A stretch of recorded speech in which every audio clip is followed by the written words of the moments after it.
So I'm super glad to hear you bring up the dichotomy of leadership, and I was just trying to touch it lightly. Can you talk more about what that theory is and how you've come to it? It's interesting the way I came to it.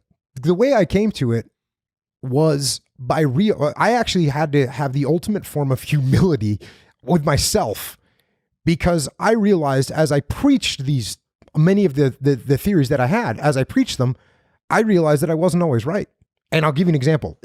One of the things that I always talked about, especially on the battlefield, was that you had to be aggressive. Like, you have to be aggressive. That's what you have to be.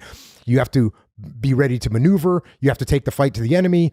If you see a problem, you need to attack that problem. I talk about that all the time. And then, plain as day, clearly, are there times when, as a leader or as a human being, you can be too aggressive? Yes, there absolutely are. And we used to call that running to your death. Hey, if you're super hyper aggressive, because Jocko said you got to be aggressive, and so now there's a machine gun nest on a hill and you just go charge that thing, you're going to die. And whoever follows you is also going to die. So you have to be, you have to modulate your aggression. There's sometimes where you have to back off. And that was sort of the first thing that I said, well, on the one hand, I talk about you got to be aggressive, but there's times where you can be too aggressive. Right. And then I said to myself, well, what about talking as a leader? Because as a leader, you have to talk, right? You have to communicate with the other people on your team. Right. Is there such a thing as a leader that can talk too much? Yes, there absolutely is. And if I, as a leader, all I do is talk, well, eventually people stop listening to me. They don't know what's important and what's not. I over-communicate to them to the point where they stop listening.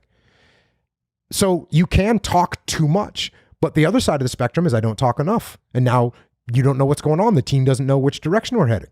So this is where this idea came from, is that the quality that we're looking for isn't on the extremes. It's a balanced, it's a dichotomy of leadership, and finding the balance in those dichotomies led me and my buddy Leif to write this follow-on book to Extreme Ownership. The reason the follow-on book to Extreme Ownership, the reason for that is because that's, as we work with companies, not only did most questions revolve around this idea of the dichotomy of leadership, but most answers that I give are, someone says, oh, my team isn't taking any initiative. Okay, well, let's break that problem down. Why is that happening? That's happening because you perhaps are taking so much ownership, so much extreme ownership. You read the book Extreme Ownership, so you're taking all this ownership. Well, now your team doesn't have any ownership. So they're just waiting for you to tell them what to do. So when you do that, their initiative gets crushed.